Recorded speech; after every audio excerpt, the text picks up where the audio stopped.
তো এই দেখেন আমার রান্না কমপ্লিট। এই দেখেন মাছ, এগুলো হচ্ছে সাগরেতে মারা হয়েছিল। গেলাম মাছ দিয়া গুঁড়া মাছ। আসসালামু আলাইকুম, সবাই কেমন আছেন? আশা করি সবাই ভালো আছেন, আল্লাহর রহমতে আমিও ভালো আছি। এই দেখেন মাছ, এগুলো হচ্ছে সাগরেতে মারা হয়েছিল, যে বোতল দিয়া মাছ, অবশ্যই আপনাদের সাথে শেয়ার করছিলাম। তো এই মাছগুলো আমি আজকে রান্না করবো। এতদিন রান্না করি নাই, কিন্তু এই মাছগুলো আজকে রান্না করবো আপনার বেগুন দিয়ে আলু দিয়ে হালকা ঝোল করবো। তো মাছগুলো কিন্তু আমি ধুয়ে পরিষ্কার করে নিছি। আর এই জায়গায় দেখেন আমি আলু কীভাবে কেটে নিছি, আলু বেগুন সেমভাবে কেটে নিছি। এগুলো কিন্তু বেগুন আর আলু একসাথে মাছ দিয়ে রান্না হইব। মাছ ভাজার জন্য দিয়ে দিলাম হলুদ নুন। তো এই জায়গায় মাছ মাখানো হয়েছে বাজার পালা। এই জায়গায় তেল গরম দেওয়া হয়ে গেছে, মাছ দিয়ে দিলাম এই জায়গায় আস্তে আস্তে ভাজা হোক। তো মাছ ভাজা হইতে হইতে এই জায়গায় আমি পেঁয়াজ একটু দিয়ে দিলাম, রসুন বাটা। আমি পেঁয়াজটা কিন্তু বেশি ভাজি না, হালকা একটু ভাজা দিচ্ছি। মাছ ভাজা হইতে এই সাইডে আমি আলু আর বেগুনটা কষিয়ে নিব। আদা বাটা একটু বাইরে, তারপর বাকি মশলাগুলো দিয়ে দেবো।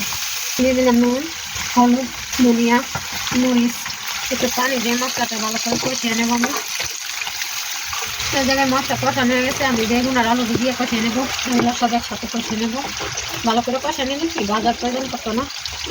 আর না কষিয়ে ঝুল দিলে বেগুনগুলো আর চায় চায় তারপর দেখতে গল্প না দেওয়া যায়, এগুলো সিদ্ধ হয় না, তার জন্য ভালো করে কষায় নেবো এগুলো।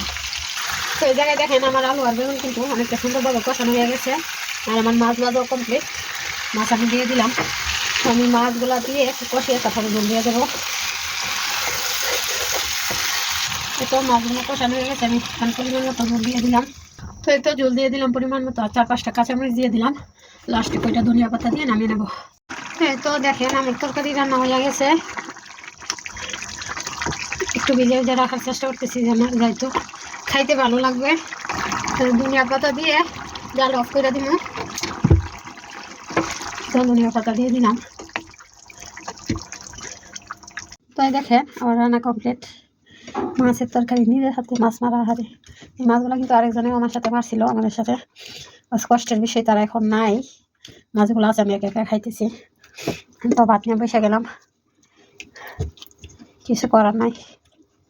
তো এই তো সারাদিন পরে রান্না করে এসে খাইতে বসে গেলাম মাছ দিয়া গুঁড়া মাছ। এই মাছগুলো ভালোই লাগে, খারাপ না। তো সবার কি অবস্থা অবশ্যই কমেন্টে জানাবেন।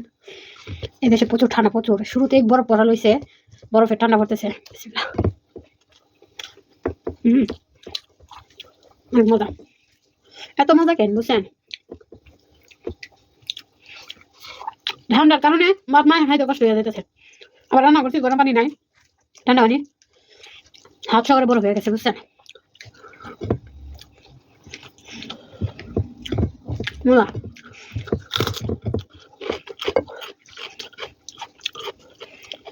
হাতে শক্তি পাইতেছি না ভাত খাওয়ালিয়া, এত ঠান্ডা। তো সবাই ভালো থাকবেন, সুস্থ থাকবেন, আল্লাহ হাফেজ।